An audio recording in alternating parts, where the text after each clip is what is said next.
Hey, happy Monday. How was your weekend? Did you do anything fun? I did. We actually were able to go to the pool and we had so much fun.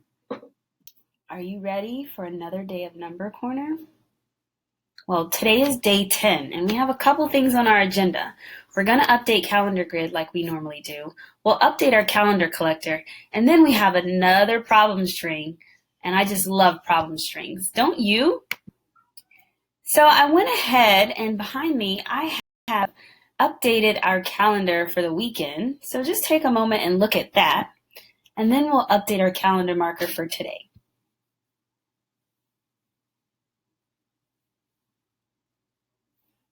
Yeah, you notice Saturday we no longer have a heel bone. And then on Sunday, we no longer have any staffs. Wonder what today's going to look like. Let's see. Cool. Now we have 2 scrolls, 3 heel bones, and 1 staff. So you know what that means, right? We need to figure out the equivalent modern number. So let's do it. Take a moment and see if you can figure it out. All right, have you had a moment to figure it out? Well, what'd you get? Let's go to our recording sheet so I can record that. So today is September 21st, and we're trying to figure out the equivalent modern number. And you guys have worked it out. So, what did you get? Okay, how'd you get that? Right? So you did 200 plus 30 plus 1. Good. So 231. Awesome job. Well, let's go ahead and fill in the weekend's equivalent modern number as well while we're here. So back to September 20th, 2 heel bones, 2 scrolls. What number is that? 220. Good. And how about the 19th? Let's look back at our calendar. We had 2 scrolls and 9 staff. Right, so 200 plus 9, 209. Very good. I think that workbook page really helped us out with figuring out these modern numbers, or solidifying our understanding, I should say. Okay, so now let's update our calendar collector. Since today is the 10th day of school, we need to add our 10th 6-inch piece. Are you ready? Okay. Let's add it on. Here we go. Now let's record that on our recording sheet.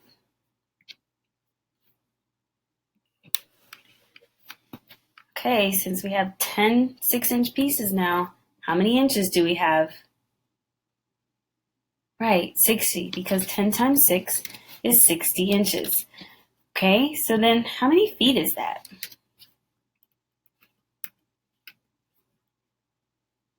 Right, we have 5 complete feet now. We have 5 feet. Well, I like to also write how many halves we have. Yesterday we had 9 halves. It was the 9th day of school. Today we have, you got it, 10 halves. Okay, and now let's talk about yards. How many yards do you think we have?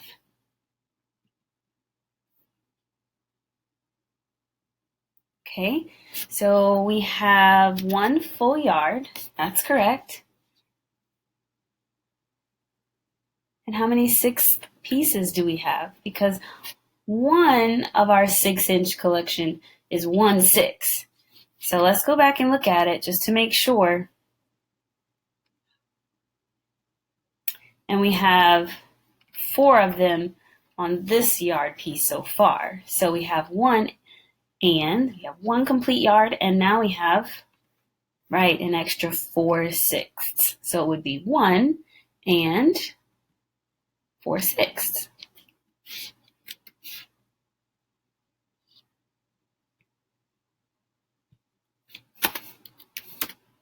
Good job. Now we're going to head over to work through our problem string. I want to remind you what a problem string is. We've done one so far this school year.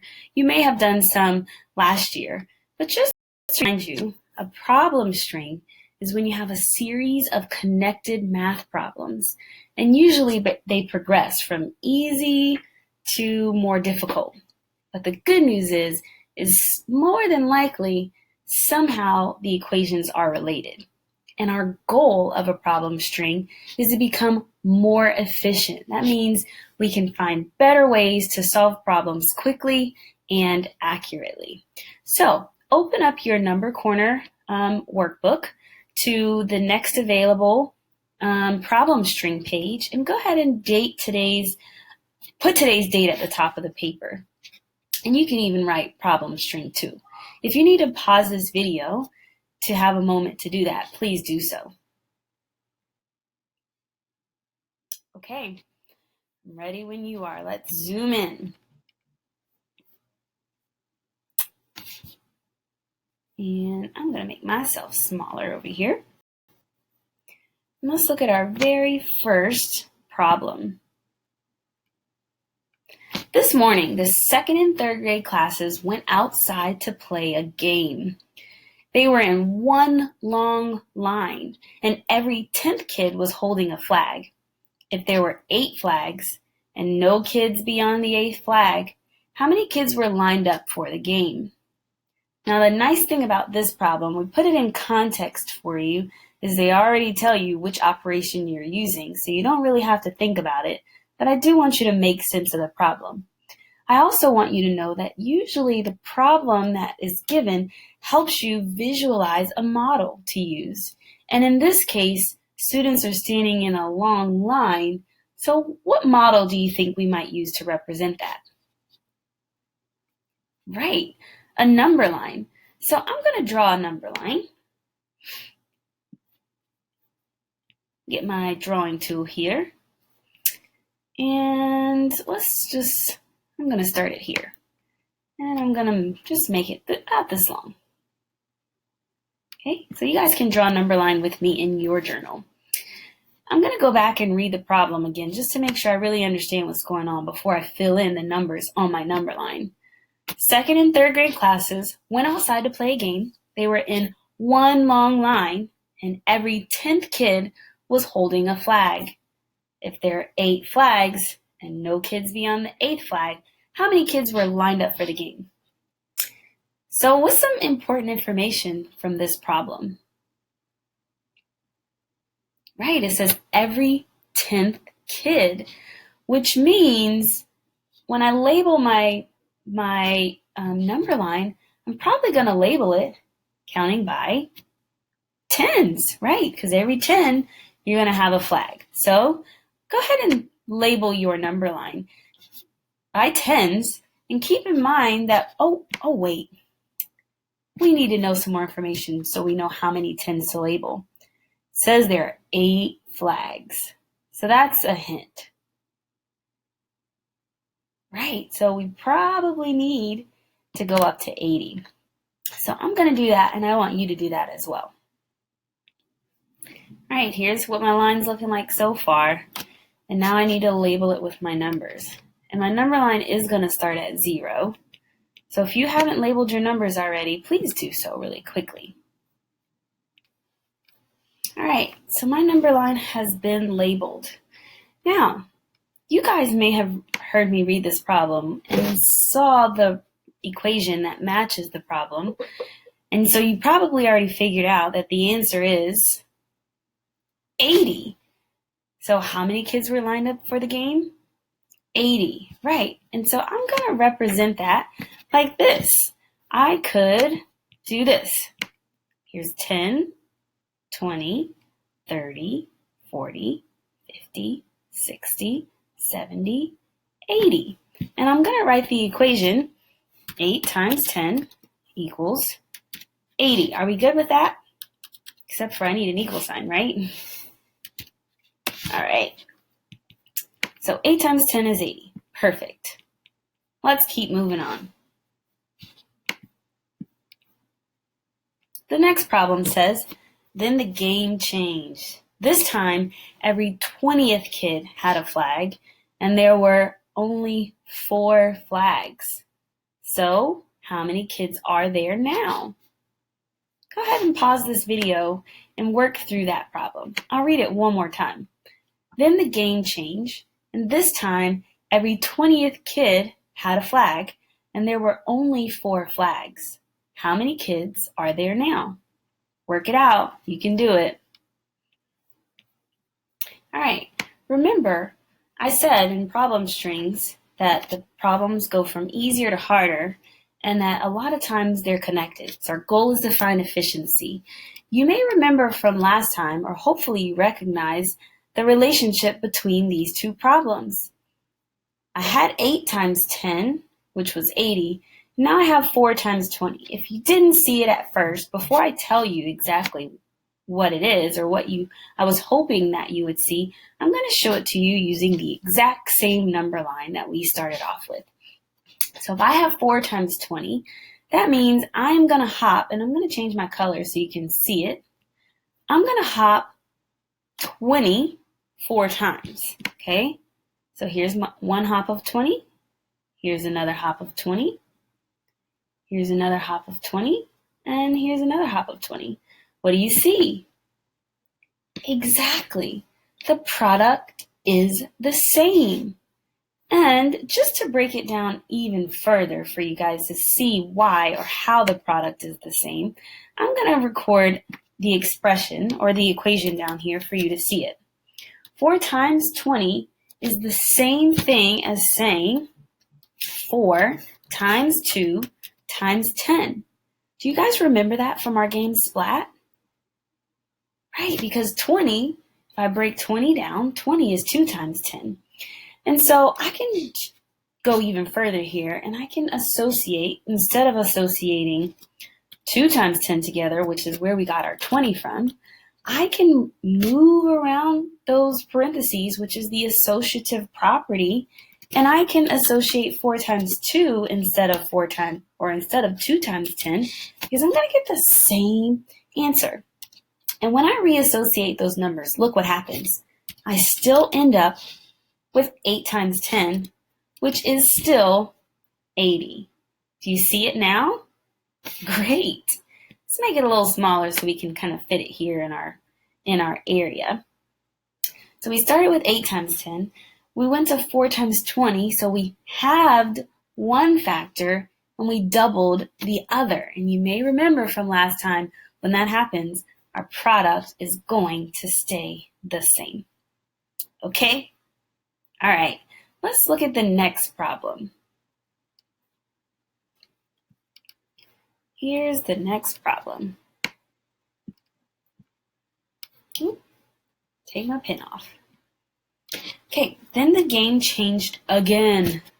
This time, every 40th kid had a flag, and there were only 2 flags.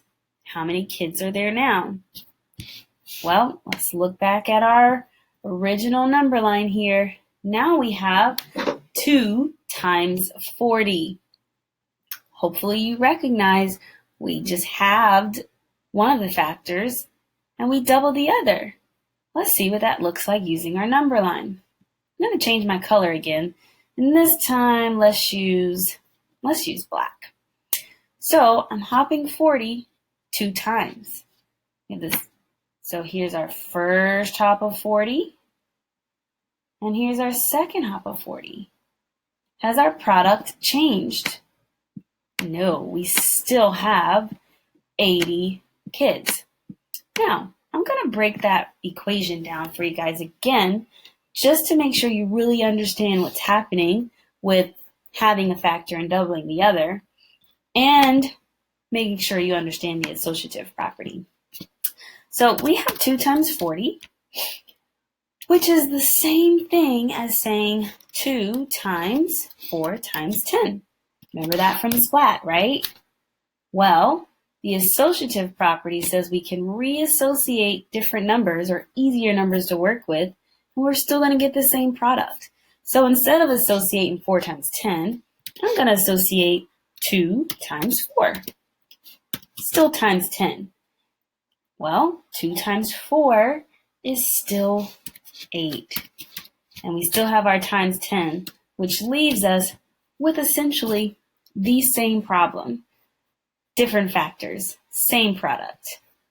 Is it making more sense now? I hope so. Let's look at the next problem. Or before we do, the big idea here is that if the number of jumps doubles, then the size of the jump is cut in half. So here we have 40, which was 2 jumps. And when we double that 2 jumps, we now have 4 jumps. We had to cut 40 in half, so we have 4 jumps of 20. If we double that again, instead of 4 jumps, we're going to have 8 jumps. So we have to cut the 20 in half to get 10. That's a way of thinking about it from the top down. And we did it from the bottom up. Okay, let's look at the next problem. 3 more to go. 16 times 5. What are we going to do to figure that problem out? We are going to draw a number line. All right, so I'm going to draw my number line. I'm actually going to zoom out a little bit so I can see more of what I'm doing here. I'm going to draw my number line, change my color back to red, and I'm going to start my number line here, just like we did earlier. Okay, so we have 16 jumps of 5. Go ahead and pause this video and represent that in your number corner journal. All right, how's it going so far? It's going well? Okay, can anybody tell me any thoughts they're having about this problem? Right, so this problem is similar to what we did earlier with 8 times 10. But since we have 16 times 5, we doubled 8 and we halved 10, which means our product should be the same. So let me mark those jumps on my line here. Earlier, we said, or I said, that if the number of jumps doubles, then the size of the jump is going to be cut in half. So we had 8 jumps of 10 earlier. Whoops, let me erase that. So we had 8 jumps of 10 earlier, which looked like this. 2, 3, 4, 5, 6, 7, 8. But now we're saying 16 times 5, which means we're going to have 16 jumps. So the size of the jump is going to have to cut in half. So this is what it would look like. 1, 2, 3, 4, 5, 6, 7, 8, 9, 10, 11, 12, 13, 14, 15, 16. And I know my jumps probably look a little funky, but once I add the numbers with them, it'll really make sense. So therefore, 16 times 5 has the same product as 8 times 10. Okay, I went ahead and added the numbers underneath or in the number line so you can really see what just happened. And just to reiterate to you that the number of jumps doubled. So instead of having 8 jumps, we now had 16 jumps. So we had to cut the size of the jumps in half, which is another way of saying we doubled one factor. So we had to have the other factor in order to have the same product. I do, however, want to write out this equation with you just to really help break it down just a little bit further. You guys said, or you noticed, that this problem was related to 8 times 10. So we start off with 8 times 10. Let's break 10 down into 2 factors. What times what equals 10? Right, 5 times 2. So I could break this expression down, 8 times 10, into 8 times 2 times 5. And so if I do it that way, I could associate 8 and 2 together. So I could have 8 times 2 times 5. Or I could associate 2 and 5 together. So then I'd have 8 times 2 times 5. Or I could rearrange the numbers. Remember, that's the commutative property, and then associate 5 times 8 together. And that essentially would give me what would look like 3 different problems. I'm going to show you that. So now I have all of my problems here. Let's zoom out. Let's make it a little smaller, if we can. Okay, so if I associate 8 times 2 together, then I'm going to end up with the equation 16 times 5. So I'm going to put that right underneath the 8 times 2. So you can see, since I associated 8 times 2 together, I ended up with 16 times 5, which is what we just solved. But we also solved some other problems earlier that also had the same product. So let's look at what happens when we associate 2 times 5. We end up with 8 times 10 again. So I'm going to write that down underneath that problem. 8 times 10 happens when we associate 2 and 5 together. And I might want to make this a little bigger so you can really see the difference. Okay, and then if I associate 5 times 8 together, I ended up with 40 times 2, which are all the problems we solved earlier. And they all had the same product. Okay, so let's look at the next problem. Now we have 32 times 5. Before you even think about working that out, how is 32 times 5 related to 16 times 5? Right. 32 is twice as much as 16. So that means that 32 times 5 is going to be 2 times or twice as much, 2 times greater than 16 times 5. And we know 16 times 5 was, right, 80, because it was the same as our 8 times 10, as our 4 times 20, as our 2 times 40. So the product now is going to be double that. Let's record that. It might look like this. 32 times 5 equals, we're going to break 32 down since we know that it's double 16. 2 times 16 is 32, and we still have times 5. So to really make sure that we have the right answer here, we could associate 16 times 5 together. So we now have 16 times 5, and we already solved 16 times 5, which we know was 80. So our problem then looks like this. 2 times 80. Well, what is 2 times 80? Right, good. 2 times 8 times 10. 2 times 8 is 16, times 10 is 160. You got it. And I'm going to put that down here, right next to this.